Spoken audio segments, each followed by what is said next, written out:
Welcome to my personal scrap mechanic build challenge. My main career is in the entertainment industry, but unfortunately with the pandemic, it's been impossible to take on any in-person projects with other people. I decided to jump into scrap mechanic and see if I could build a full live performance venue with all the core assets from the game. This was my way of building something personal that I care deeply about, but just not able to experience in person. This was my first build ever in scrap mechanic, and it took 60 hours to complete. What you're going to see is a time lapse of the full build, and then a final walkthrough that was broadcasted live on Twitch. Enjoy.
So, this is my performance venue that I've been working 60 hours on. This is my first build ever in Scrap Mechanic, by the way.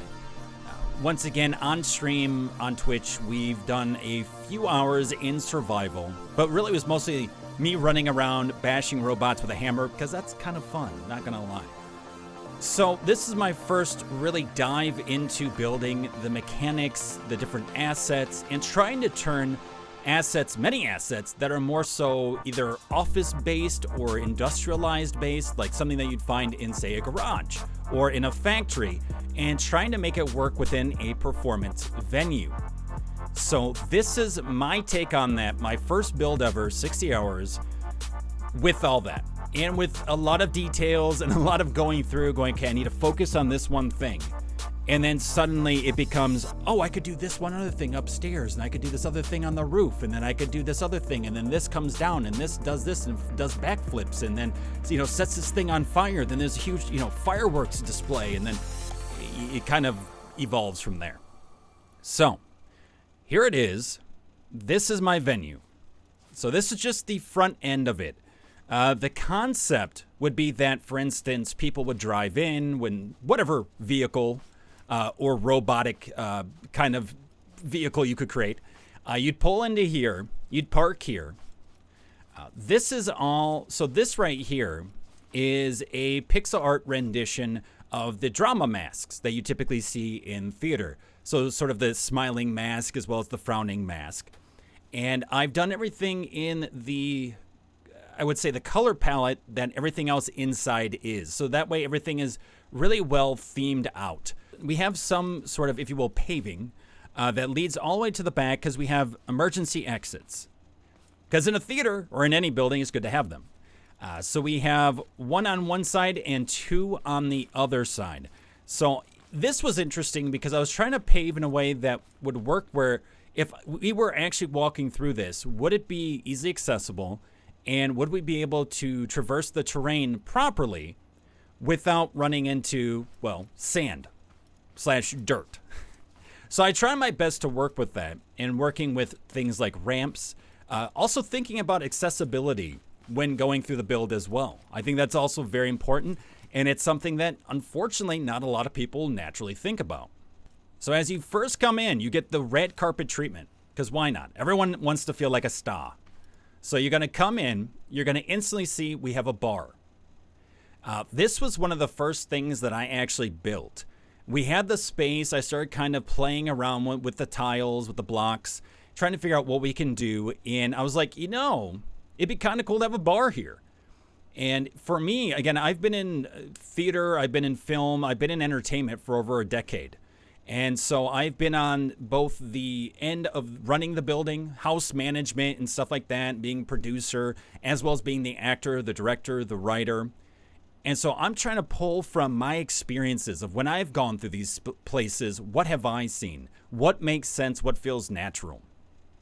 So that's what I've done here. So I've placed this bar in here with the shack lights, which I really liked. I thought they set a really nice mood. And you can easily sit here, have a drink, enjoy yourself after you've bought a ticket, of course. Come on in here, have a drink, sit back, and wait for the show to start. Or maybe the show has ended and you're looking for a nightcap. Boom, you come right over here and have yourself a drink. And of course we have lights which are all set up around here to really give a nice kind of mood. So we have lighting down below, and then the shack lights up above, and everything of course is controlled via switch. So this switch is for the top lights, and this switch right here would be for the bottom lights. And of course, we have to have Sunshake. This video brought to you by Sunshake. And then as you go through here, you have the box office. This is where you're going to purchase your tickets. So you're waiting in line here. You know, you're talking to the people behind you. Hey, you're excited for the show. Can't wait, blah, blah, blah, whatever it may be. And then you go up here to get your tickets. So what we have here is if people are working for the facility, right? What we have here is if you come in, you're opening for the day or closing for the night. We have the main lights for the lobby, which is what all this is, would be the lobby, right here at the box office. And then lights for the box office would be right here. And of course, easy access on either side to get in and to get out. Get behind your register, you're good to go. And by the way, there's a lot of sort of RPing going on in my head as I'm building this out, because I want to make it feel like it belongs. I want to make it feel like people could easily step in and see, this is what would happen here. This is what would happen here. Oh, I would definitely hang out there, for the next couple of hours, have a drink or two or whatever. Like, I want to make sure to give those feelings. And it's all about the details, but it's all about thinking about, well, how do people think? What is their mood as they're going through this? Now, of course, once you buy the tickets, you want to go somewhere. You want to drop off stuff, right? You might have a bag, a hat, a heavy jacket, depending on the weather. So you want to drop it off somewhere, right? Well, we have a coat room. So this would be the next stop. So now it flows right over to the coat room. And this is where you would drop your stuff off. And you get a little ticket saying, okay, I'm ticket number 123. I'll be back. I'll give you the ticket back. And then you give me my stuff. And so what we had to do here was I created my own shelving unit out of 2 different pieces here. And then from there, of course, used the lift and just copied and pasted basically to set them down. Also, we end up creating these massive coat racks because everything in this game that you think might be small is actually freaking huge. Really huge. But this is where you would hang your jackets, your bags or whatever. So someone working here would say, okay, thank you. They'd grab the stuff. They'd hang it up on these coat racks, which I put together. Again, simple, but it sells to the point of what it is. We also have the shelving units here, which we can take. I have shoes here because I couldn't resist. I mean, they're an asset in the game anyway, the mannequin feet. So you might as well throw them in here anyway for something as some sort of filler. And then another coat rack right here. And of course, we have lights being ran through here. And our way of getting out. And in case of emergency, we do have our exit right here. And we run out to the front, and proceed to scream. Or do whatever you need to do. Call 911, whatever it is. So what do you do next? Well, there's a couple options. You could, of course, go to the bar, get yourself a snack, get yourself something to drink. Or you can hang out in this lobby. So what we have here, we have a nice little lounge area for you to sit, enjoy, while listening to some music. This is one of the things. Now, the other thing, before I show you the 4-piece band that we have here, we also have a courtyard, if you will. So we've got the windows to bring in some light, both from this room and into this room. You can see what's going on, so that way you're not completely secluded. You can hang out in here, see who's coming in and going out. You can see who's at the bar, what do they have there. Or you can listen to the band and check them out as well from here. And once again, we use the shack lighting just for some mood lighting. I like the way they look. I thought it fit very well. We've got the plants in here as well just to kind of spruce it up a little bit, give it some life. We have a second floor, so people from the second floor can look down, see what's going on. And then we have all glass on the top here. That way you get some natural lighting. You can look up at the sky if you want. Yeah, I thought it was kind of a cool touch. It was something different than just one solid piece of concrete or whatever it may be. So let's get to the band. We've done the showcase, of the courtyard. We've done the showcase of the box office. You've dropped off your coat, maybe had a drink at the bar. You want to listen to the band. Well, here we have an area which would be for, say, a DJ or a sound producer. So they would stand back here or have a seat back here, and they would control the lights. They would control the volumes, what was going in and going out. They have their own light system here as well, so they can easily just turn off the lights to kind of darken it. That way the focus is on the band. And again, this band is just, in a way, there for entertainment before the main show, or it could be after. Or if they want to turn this place into a nightclub, boom, there you go. You have a live band and, a whole area for a nightclub and a bar and everything, which is perfect. So now these switches individually control the lights. So we have kind of a grid system going on here. So only certain lights are connected to a certain switch, which you would actually have in a real performance venue. You would have things gridded out in a way where it's like I can control the left side, left front, center back, things like that. So that way you could set a certain mood and you have more control than just one switch connected to everything. So I wanted to try to be as true as I possibly could within this game to how it would be like in a performance venue, at least as best as I could. And then, of course, we have the band. So what do we do here? Well, we flip this switch.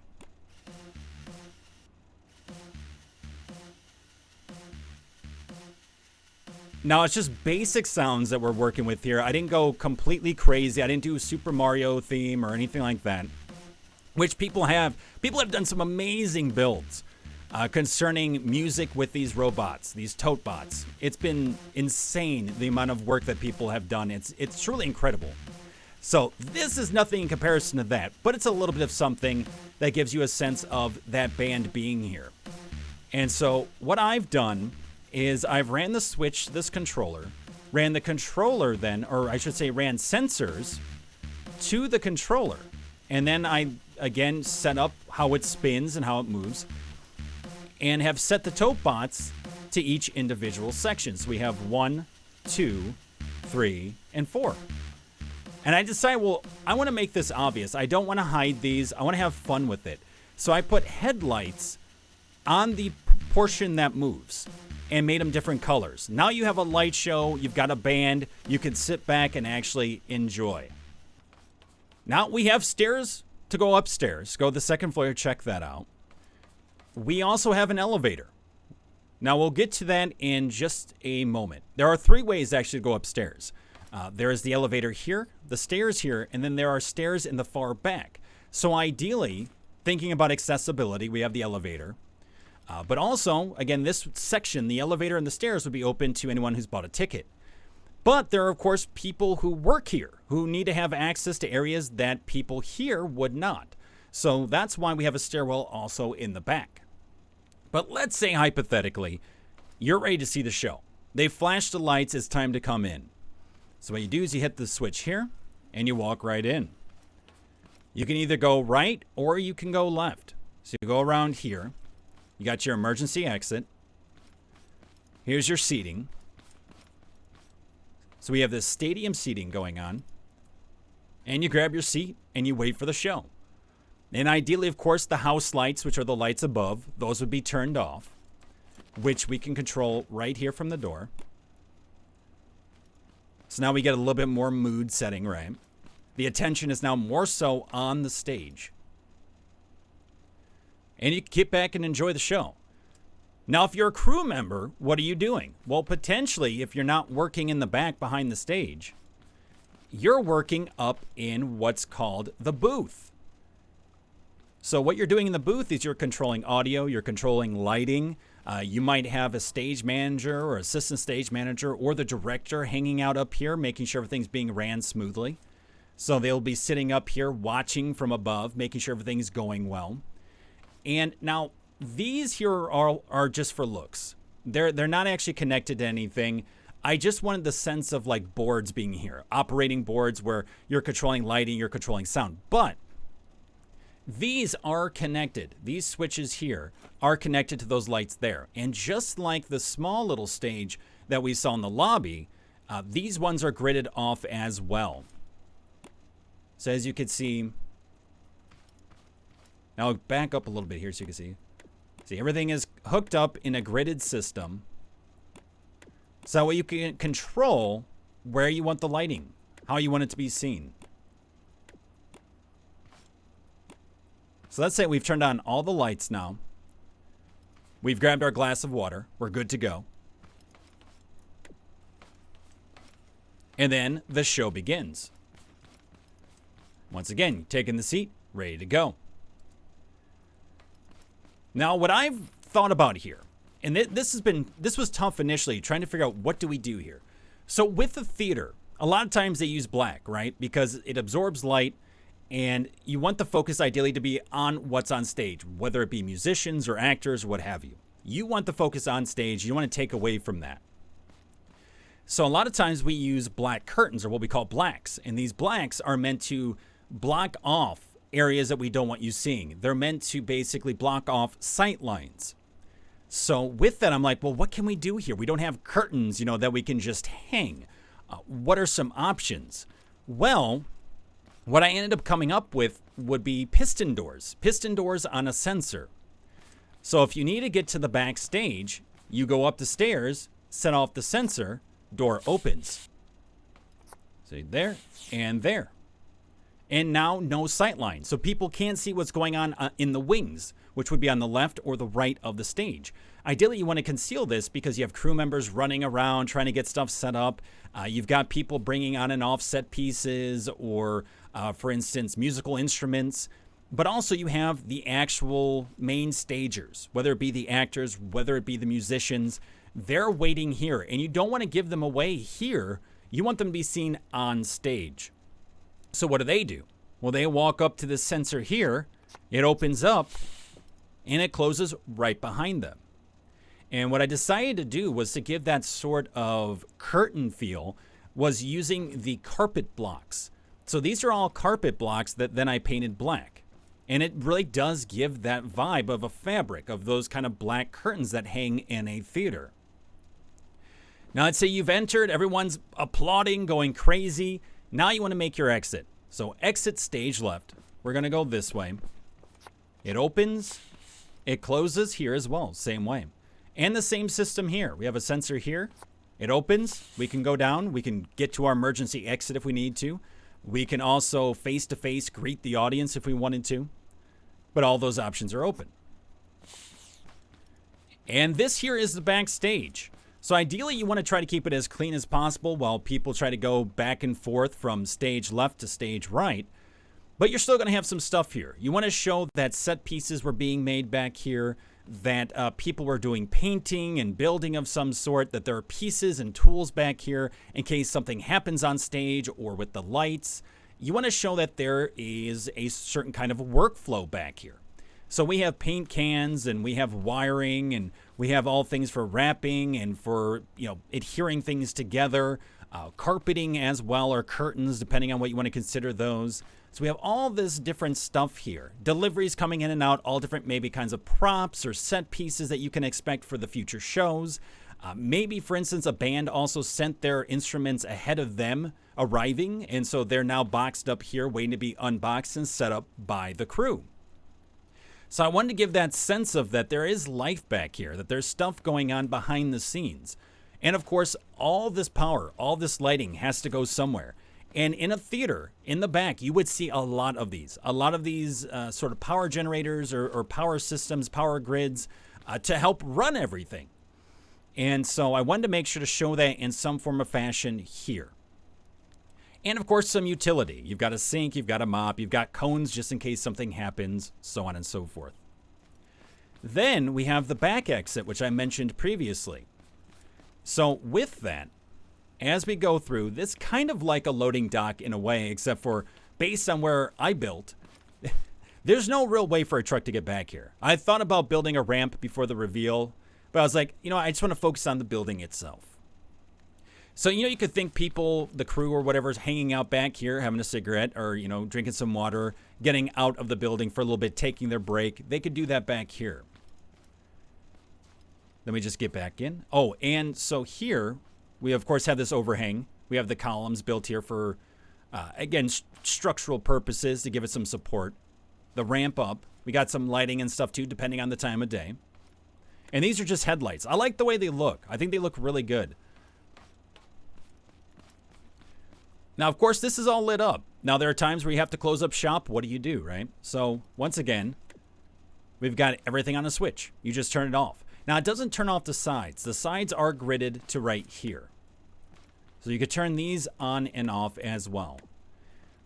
Again, with the lighting, because I'm used to it being in theater, being in film and stuff, I'm so used to wanting to have that control over lighting and over different major functional aspects of a production that I just decided I don't want to just put everything on one switch. I want to do multiple switches. I want it to have a certain kind of flow that just makes sense.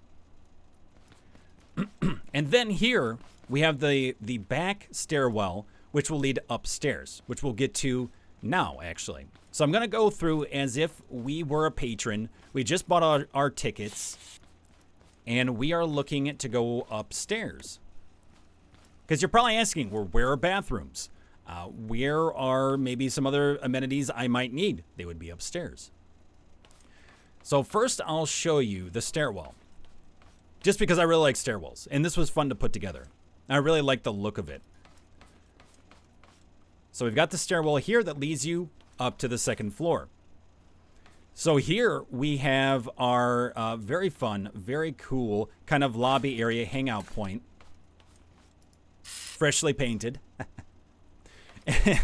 And then from there we also have, what I really liked was this coffee table idea.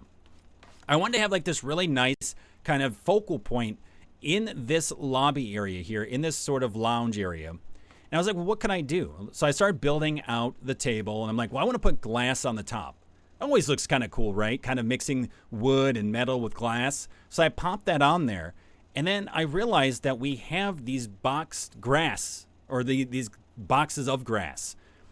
And so I was like, oh man, I wonder if it'll fit underneath. And then that way we give like a little bit of a display and actually give a reason to look through the table. And needless to say, it did. It actually fit perfectly underneath. And so I played around with that on the third floor, on the roof as well, which we'll get to in a second. And the grass will make much more sense once you see the rooftop. So we have this lounge area. You could sit here, you could talk, you can wait until the bathrooms clear out, which are over there. We'll check that out now. We've got the proper signage. We have some modern art on the wall. It drove me nuts. I'm like, I want to put stuff on the wall. There are a few fun things that the game has in the vanilla assets, but like I want to do something different and artsy. So I decided to take these, throw them on there, paint them up, and then put wood around them to kind of frame them. So now you kind of have this funky modern art piece with metal and wood and, you know, different kind of colors that go with the color palette of the building. And hopefully what I'm trying to give is the vibe that it was like made for the building, because it was. And of course, on our way to the bathroom, we can look down. We can see, you know, who's in the building. We can look down at the courtyard. We can, you know, still hear the music, see the band from up here as well. And we'll pop into the restroom. There we go. We've got our lighting. We've got some glass on the roof as well to kind of continue the theme and to get some natural light in here as well, which I thought was just kind of cool. A little different, right over the sinks. You go to the sink, you wash your hands. Also, you know, might have to jump into a stall. So boom, press the button. You take a seat. There's some toilet paper waiting for you. Again, I know this is 2020. We had the toilet paper wars. People fought tooth and nail for those things, but here in Scrap Mechanic, they are plentiful. Do not worry. So you're done. Boom. Gotta love that sound. Hit the switch, and we're out. And of course, we can still control the lights in here as well. And the door. Pop on out. Same thing with the men's restroom here as well. So just carried it through, all the way through. We're using logic gates. We're using switches. We're using controllers on the inside there. And I wasn't too concerned with really hiding them here. Honestly, because there aren't like a ton of things you can really put onto the walls. For me, it was actually kind of nice to see the tech.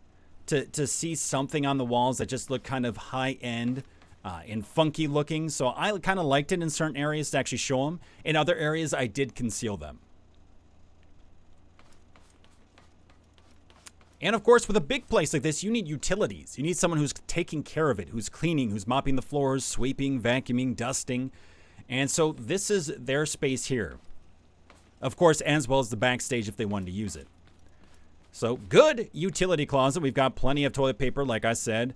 Pieces of chairs in case one breaks. We've got a spare, nuts and bolts. A radio. If you're working back here, you want to jam out to some of the best Tote Bot music in 2020. We get all the fantastic singles here. Plungers, because we know we all need them.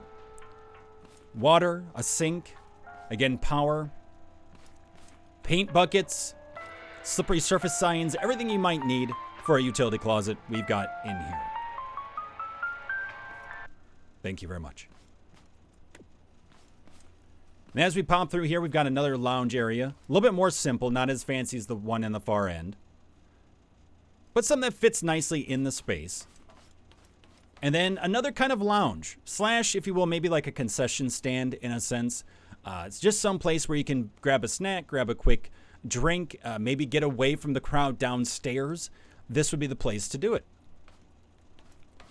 So we've got our register. We've got our, well, this is fruit. This is old fruit. But, you know, they don't have to know that. All you have to do is just spray paint it. Boom, you're good to go. You've got your sink, and then you have your lighting up here. So that will turn on and off all the lights above here. And this controls the lighting here, because we have more lights down here like we did with the bar downstairs. Just another type of light. But I thought these lights actually worked better up here. And there we go. You get a nice kind of cool, like, dramatic flare with lights like this. At least I personally thought. So it's like, I've got to throw them in there. Of course, Sunshake. This reveal brought to you by Sunshake. So that's what at least the patron side of this place looks like. Now, you're probably wondering, too, what the hell, you have a sofa? So I was thinking about putting this together, and actually someone in chat had come in and mentioned the same thing and said, why don't you just do that? So we just used the metal and wood blocks, pieced them together into the frame of a couch or sofa, threw on the chairs so we could actually sit on them, and then we just put pillows in the back there for cushions. And now we at least have the effect of a couch. Now, let's say we didn't want to take the stairs, but we wanted to take the elevator. So we hit that switch, door goes up, elevator comes down, and these are all pistons. These are, this system would be using 3 logic gates. 1 logic gate controls the elevator, and the other 2 control the doors. And so elevator comes up to one level, the other level, that door goes down, and vice versa. And so from there, we hop on in. This is also glass, so we can see up to the ceiling there.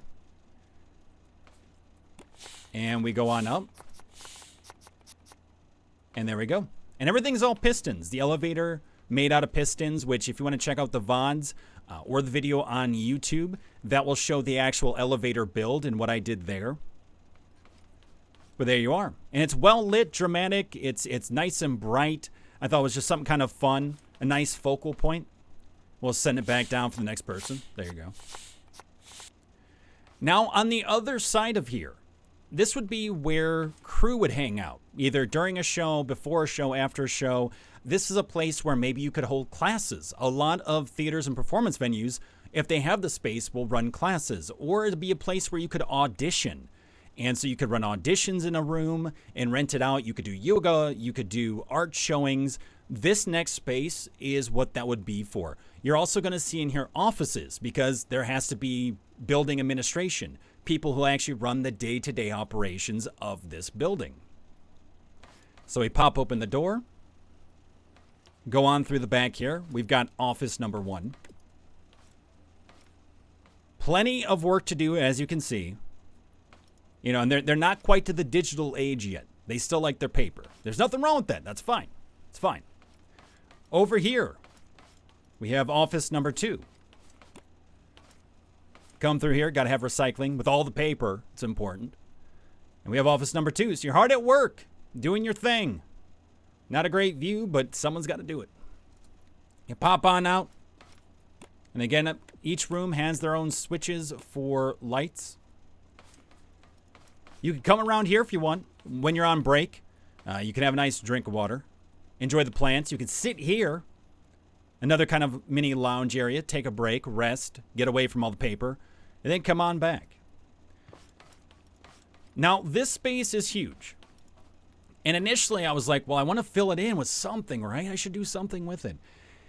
But the more I thought about it, the more I was like, you know what? It's actually not a bad thing. Because again, this creates a more multi-purpose sort of area where you could do classes. You could open it up for an art gallery. A ton of different things that you could do if we were like RPing through the space. What would you be thinking if you actually built a space like this? And here is a multi-purpose room. So this is where you could do auditions. This is also where you could do classes, training, different things like that. You could also have meetings with the crew. So if you're doing a production, let's say a theatrical production, You have your crew here. You can have your stage manager here, your director. Everyone's talking and going through like the workflow and what the production's going to look like, so on and so forth. If you did an audition, you could have the director here. You could have the casting director or anything here as well, hanging out. And then from there, you'd have all the people looking to audition or what have you here, just waiting, and you jump up, you do your monologue, and then you can pop out. And once again, switches for lighting. And again, pretty simple, straightforward. Door pops open, there we go. Now, the other room is right here that I want to show off, that I had a lot of fun with because it was easy, but I still had to think creatively about it. And that is the props room / the set dressing room. Literally, I could just take any asset I wanted and just throw it into this room because it would make sense in a performance venue. There are so many times where you have to buy or create the craziest stuff for a show and just go, well, it was too expensive or it was too complicated to make it. We don't want to just throw it away. So you hold on to it. So you find space, you shove it on a shelf, and you hope that in the future you can use it. So as you go through here, again, we have like shack rooftops and we have hay bales and the saddles and stuff. Maybe they did it for a show or there's an upcoming show where they need to use those, right? Different kind of, again, the carpet rolls or curtains, if you want to call them, whatever you want to pretend them to be. But the awnings, we've got, you can consider these fake plants if you want, but fake plants to fill in the stage for a show, tires.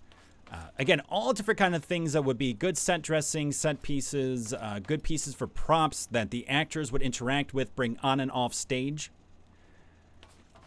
So I basically just took assets and went, okay, this section would be for signs.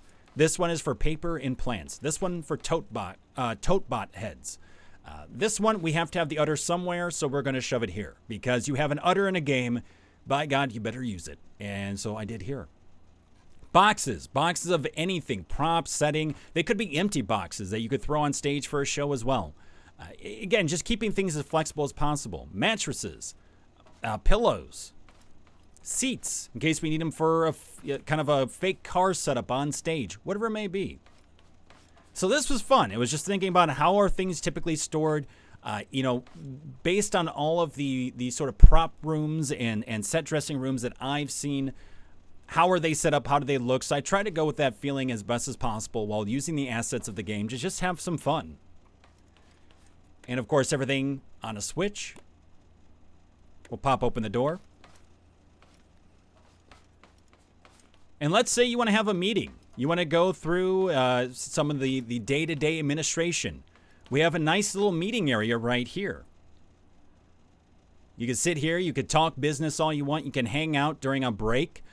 If you're a performer or someone crew-wise getting ready for a show and you just need to rest for a little bit, hey, it's a great spot to hang out before you go downstairs to the back of stage and then onto stage or into the house where all the audience would be sitting.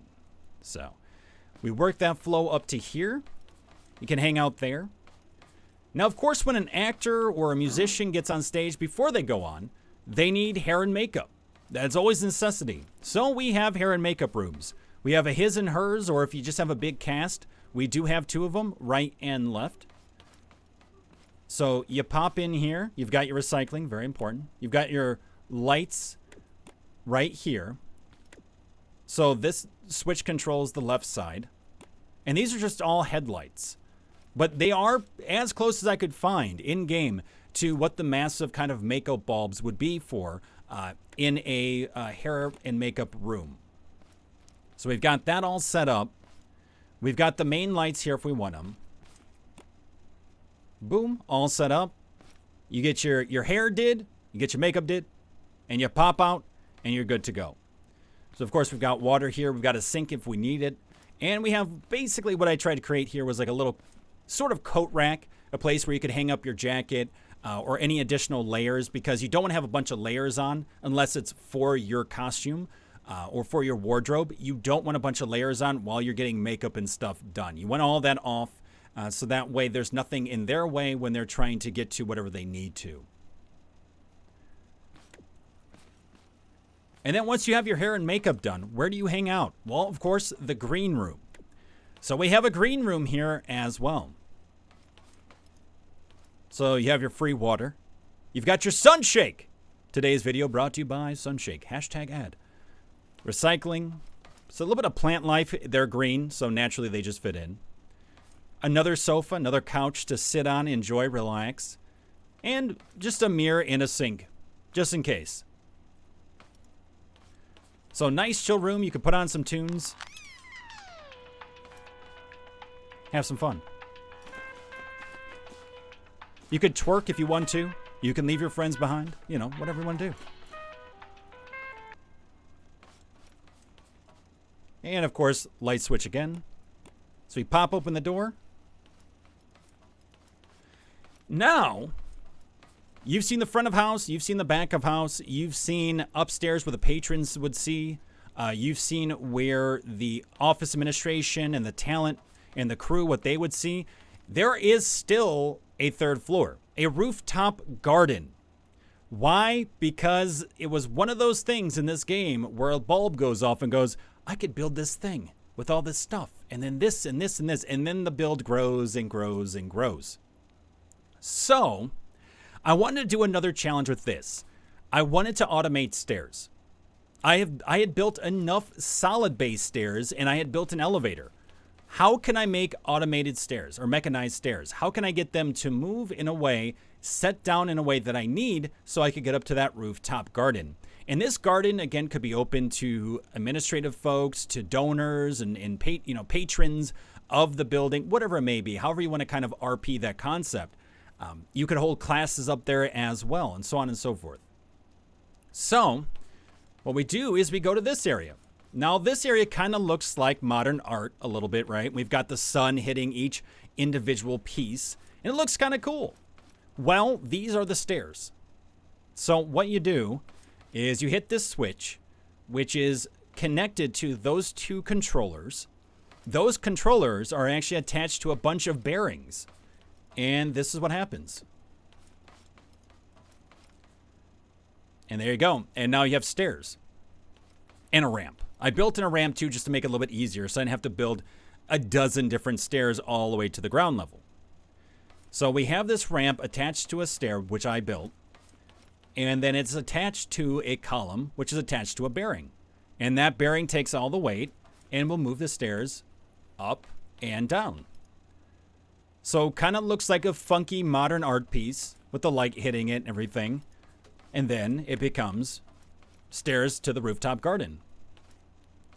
So go up the ramp, go up the stairs, and hello, rooftop garden. You got plants everywhere, all the way around. I put glass here. I put glass on top as well, and then I actually painted it gray to give it more of a sort of polarized look in a sense. That way it wasn't like direct sunlight hitting into people that were on top of the roof, but, you know, give it a sense of like, okay, this has been built for people. Like, as best as possible, there's some logic put into this that you're not just trying to fry people on the roof, but they have some protections against the sun. So that's why I did that and that there. But now you can come up here, you can have a drink, you can chat. We have those tables once again, so we've got the glass top, and then we've got the grass underneath. And then from there, you just chat, you hang out, and you go through whatever you were there to go through. Or just enjoy the day, enjoy the view. You can see the trees in the back there, more trees over there. And there you have it. And then from there, all you do is you just flip the switch again. Stairs go up. And you are all set. And there you have it. That was the 60-hour performance venue build. Dealing with lighting, dealing with how it all connected. Of course, having fun as well. I had to put the raft shark here with a sensor. Because who couldn't do this for like hours on end? I mean, I'm doing it right now, so. Okay. But I had a lot of fun with this, and it was a lot of building out over time by doing a visual blueprint. Going, okay, That's there. And then we could have a room go here. And then have that go out there. And it was just playing around. And I think that's what's great about this game is the ability to play. The ability to use your creativity and see what you can do. You can do something that is beyond reality in this game, or you can do stuff that's very close to, in a way, reality. And so I wanted to try to combine those two. Some elements of extreme reality and some of your kind of standard reality, like what you would expect to see in a performance venue. So we've got offices, multi-purpose rooms. We have the green room, hair and makeup. We've got the backstage. We've got the actual theater itself. And we've got sight lines hidden, which is fantastic. I'm so excited that this turned out. You have the booth in the back to control the lights, control the sound of what's going on stage. People hanging out here sitting, eagerly waiting for the show to begin. You have your emergency exits. Out here you have your lobby. You have your elevator. Your stairwells where you need to go. Your courtyard. Your coat check. Your box office where you purchase tickets. And a bar. So it's, we didn't build here like a crazy robot or a massive musical machine or anything like that. But again, it was just a very fun challenge to try to go, well, based on what we're working with here, based on all this stuff here, can we build something that's in our reality and put it in theirs and put it in Scrap Mechanic? And I kept telling people as I was going through this build that the only limitation is your creativity. And that honestly, you have so much room for play. Or to try something different or create something different. Maybe you want this one thing and it got to be amazing if it was an asset in the game. But it may not be. Well, how can you build it? Like how we built the sofas and the couches. Or is there a way of doing something else differently? Do you have to have something look that way? Just because we do it in real life, does that mean we can't do something different in this game? Which you can. And so I thought that was so cool to play around with and just see what can we do. And this is my introduction. Again, 60 hours in this build. This is my first build ever in Scrap Mechanic. And it's my first 60 hours in the game. I legit just jumped in trying to swim in the deep end and learned all of this on the go. Thinking about how things connected, how things, if you will, wired together, how one switch interacted with a controller, and what is a controller, and what does it do with the bearings, and how do you use the sensors, and everything like that. Every day was a new discovery of just diving into this build and playing around with something different. And, learning the different tools, learning the lift, learning the welder, going through and figuring out assets and what's available to me. And it was a blast. And I honestly love doing this. And I look forward to hopefully doing another build in the future as well in this game.